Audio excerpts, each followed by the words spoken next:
राधे राधे भक्तों, आज हम करेंगे वैशाख मास महात्म का 27वां अध्याय।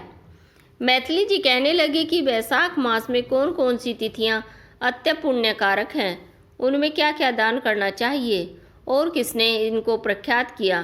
तभी श्रुतिदेव जी कहने लगे कि वैशाख मास की सभी तिथियां उत्तम हैं। प्रत्येक तिथियों में किया गया दान कई गुना फल देने वाला है। संपूर्ण तीर्थ करने से जो फल प्राप्त होता है, वैसा ही फल एक एक तिथि में स्नान, दान, तप, होम, पूजन आदि से प्राप्त होता है तथा कथा श्रवण करने से तत्काल मुक्ति मिलती है। रोगी तथा पीड़ित भी इस कथा के श्रवण से कृतकृत्य हो जाते हैं। जो कोई बिना स्नान, दान इन दिनों को व्यतीत करता है, उसको गोवध कृत्य, पितृघाती, आत्मघात पाप लगता है। जल स्वाधीन है तथा शरीर भी स्वाधीन है, फिर स्नान में संकोच क्यों किया जाए। दरिद्री, धनवान, लंगड़ा, लूला, अंधा, नपुंसक, विधवा स्त्री, बालक, वृद्ध, युवा सभी को वैशाख मास का सेवन करना चाहिए।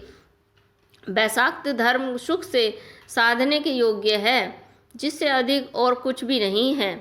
जो कोई नीच इन सुलभ धर्मों का पालन नहीं करता, उसको नरक का भागी होना पड़ता है, इसमें कोई भी संदेह नहीं। जैसे दही को मथकर मक्खन निकाला जाता है, वैसे ही इस मास की तिथियों को अलग अलग बताता हूँ। चैत्र के महीने में जब मेष की संक्रांति हो, तब पापों का नाश करने वाली अमावस्या को कई गया जी का करने का फल मिलता है। मैं नरक और पितरों का एक पुराना इतिहास तुम्हें कहता हूँ। जब पृथ्वी में सावर्णी मनवंतर का राज्य था, 30वें कलयुग के अंत में जब सारे धर्म नष्ट हो गए, उस समय अनर्थ देश में धर्मवर्ण नाम का एक ब्राह्मण हुआ।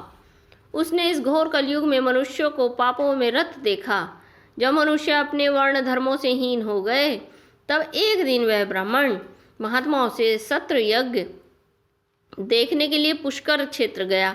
वहां पर ऋषि मुनि शास्त्रानुकूल पुण्य कथाओं का श्रवण कर रहे थे। कहते थे कि सतयुग में भगवान की 1 वर्ष की तपस्या से प्रसन्न होते थे, तो त्रेता में 1 मास और द्वापर में 1 पक्ष में, परंतु कलयुग में 10 गुना फल भगवान के स्मरण मात्र से ही हो जाता है।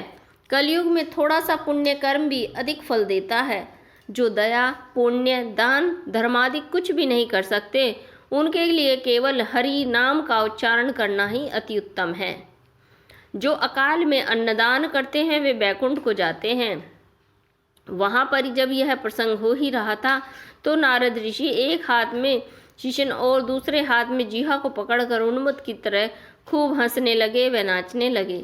सब ने आश्चर्य से पूछा कि नारद, इसका क्या कारण है। नारद जी ने उसी अवस्था में उत्तर दिया, निसंदेह कलयुग प्रशंसनीय है, क्योंकि इसमें केवल केशव भगवान स्मरण मात्र से ही प्रसन्न हो जाते हैं। तब भी मैं तुमसे कहता हूँ कि इंद्रियां और जीहा को वश में करना अति कठिन है। जिसने इन दोनों को वश में कर लिया, वह साक्षात जनार्दन के तुल्य है। अतः इस कलयुग के आगमन पर तुम्हारा यहाँ ठहरना ठीक नहीं है। सो पाखंड में भूमि को त्याग कर अन्यत्र कहीं जाकर विचरना चाहिए। वह सब मुनि ऐसे वचन सुनकर यज्ञ समाप्त कर कहीं अन्यत्र पर्वतों पर चले गए। धर्मवर्ण भी यह सुन नैष्ठिक ब्रह्मचर्य व्रत धारण कर, छाल के वस्त्र पहनकर, कमंडलू हाथ में लेकर, जटा बढ़ाकर कलयुग के अनाचरण को देखने के लिए ब्राह्मण संपूर्ण जाति घोर पापों में लगी हुई है। ब्राह्मण, सन्यासी तथा शूद्र सभी पाखंडी हो गए। पत्नी पति से विरोध करती है, पुत्र पिता से, सेवक स्वामी से और गुरु शिष्य से द्वेष कर रहे हैं। सब ब्राह्मण शूद्रवत हो गए हैं। वेद कहानी मात्र रह गए हैं। वेद विरुद्ध कर्म करना साधारण सी बात हो गई है। संपूर्ण मनुष्य कुकर्मों में लगे हुए हैं। कुकर्मों में प्राण त्याग तक देते हैं, झूठी गवाही देते हैं, मन में कपट रखते हैं।